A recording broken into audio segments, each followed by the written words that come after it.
What's going on, good people? Back with another one. In this video, man, I'm gonna touch on what I learned about winter crappie fishing in 2022 and 2023. So guys, this is my sophomore season. I first started fishing for crappie last winter. Got my first kayak, went out last December, and pretty much I had success almost off the bat. It took me one or two trips to kind of catch a couple, but from then on, man, I did pretty well. So coming into this winter season, I thought it was going to be the same thing, and and instead, guys, it took me back to the drawing board. All right, so guys, you may be wondering, why would you be making a winter crappie video? Water temperatures are rising. It's almost time for pre-spawn. Hey, I get it. I agree with you. This is YouTube, so it lives on forever. So maybe you catch this in 2023, 2024. But I just felt like I had a responsibility to a lot of my early subscribers who saw my videos in the fall, and I just wanted to leave them with something to be able to hold on to when it came to winter crappie fishing. I wasn't able to come out with the whole video, but at least I'll be able to touch on a few things here in this one right now. So that's where we are now, man. We're in my crappie classroom. Welcome everybody. So yeah, man, I'm just going to give you all a rundown on what I learned, and for you experienced anglers, this may not do you any good, but if you're new to crappie fishing, this may help you some. Crappie do not move based off the calendar season. Crappie are going to be moving to different portions of the lake and are going to be reacting different based off of the water temperature. So I remember, for instance, in the fall time, the calendar said that fall will be ended around November 20th or something like that. But really, once that temperature dropped below 50 degrees, those crappie moved from those places that I was catching them. So just keep that in mind. Go season by season, do your research, and learn where exactly you're going to find these fish during the specific water temperature, not just the calendar season. Something else that I figured out that was completely new for me was going to be locating ledges in deep water. So last year when I fished for winter crappie, I pretty much was just using my side scan, pointing out fish that were on the bottom on my side scan, pulling up over top of them, and I was vertical jig. So let's say I maybe mark off one fish on my side scan. But once I got there and started vertical jigging, I noticed that multiple crappie started coming and looking at my bait. So I was just assuming that I was going to be able to take that strategy to pretty much every lake, but that wasn't the case. So this year, I did go back to the deeper portion of the lake, and I think that is key when locating winter crappie. But what I did is I started going back and listening to audio books that I had. I bought a couple new books, and everybody was saying search for these crappie in deep ledges, and that's what I did. So as you can see in this illustration here, a ledge is basically going to be a flat at the bottom of a drop-off, or a ledge will typically also be preceded by a drop-off. So you can just picture working your way down a cliff, and then you come to a flat point. That's going to be a ledge here, and then you'll have your drop-off again as the lake drops off.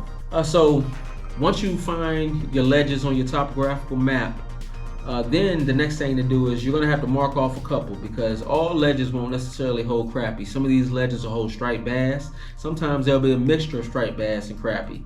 A lot of times I was marking out schools, and the school may be majority I believe to be striped bass, and then I'll pull out a 13.5 inch crappie out of the pile. So in my experience this year, you can find both stripers and crappie on these ledges. Now when it comes to finding majority crappie on ledges, the one key thing that you're going to want to find is you're going to want to find structure. And what I did notice is when I found ledges that had structure, down timber, standing timber, maybe a brush pile on the ledge, those ledges seem to have a lot more concentration of crappie. Alright, so something else that I figured out this winter season, I'd heard other anglers tell me, guys at Bass Pro that I'd spoken to, is they'd always mention that, that trolling motor would scare crappie off. And guys, I tell you what, up until wintertime, it's something that I thought that maybe it was a myth. I was like, these guys don't know what they talking about. I've caught crappie every single trip out almost, and my trolling motor didn't matter one single bit. But in the wintertime, this is the first time that I actually have noticed that I may mark a school of fish, and once I pull back on that school would scatter once I threw my spot lock on. So, what I did, in my case, I had an anchor wizard installed. And this would just allow me to drop down a anchor, a traditional anchor, and instead of throwing my spot lock on, I can hold my spot with this anchor. So that's something else that you may want to explore adding to your setup to allow you to maybe fish these crappie that are down deeper but are still being scared off by your trolling motor. All right, so line size. I would suggest that you downsize your line size. And the reason is that, this does depend on what lake you're in, but in general, crappie are going to be a little bit more lethargic. They're not going to hit your baits quite as hard. So having a lighter line and using a lighter weight rod is just going to help you see strikes a lot better. So when it comes to lines, some people fish with 10-pound tests. For me, from the summer to probably the fall, I fished with 6-pound tests. And when it came to the winter time, I would suggest downsizing to maybe almost as light as 4-pound test. And I also still pulled up some striped bass with that 4-pound test. All right, guys. Another thing that I explored a lot more when it came to winter crappie fishing, like I said, it's going to be this topographical map and different points. So I've already touched on ledges. Something else that you definitely want to try out and explore is going to be creek arms. So I know for me, probably a month ago, a lot of what I'm telling you now was brand new information. So if the terminology is having you a little confused, just make sure that you dive into that topographical map yourself and you get a better understanding. But I'm going to try to explain for you just a little bit here. So as you can see in the illustration, a creek arm is not going to be the same as a creek. Your creek is going to be something that extends off of the main lake, and the creek arm is pretty much going to be an extension off of the main lake, but it's just not going to be quite as wide as a creek. That's basically my understanding of what a creek arm is. But basically what you're going to want to explore is going to be the points on these creek arms. So each point is a good spot where you can find structure, and you can also find crappie huddled up.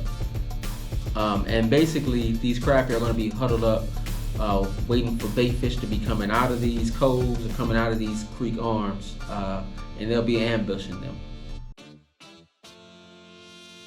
Alright guys, so now that you know a couple locations that you can find these fish, we've got ledges, we've got creek arms, you can find timber at creek mouths.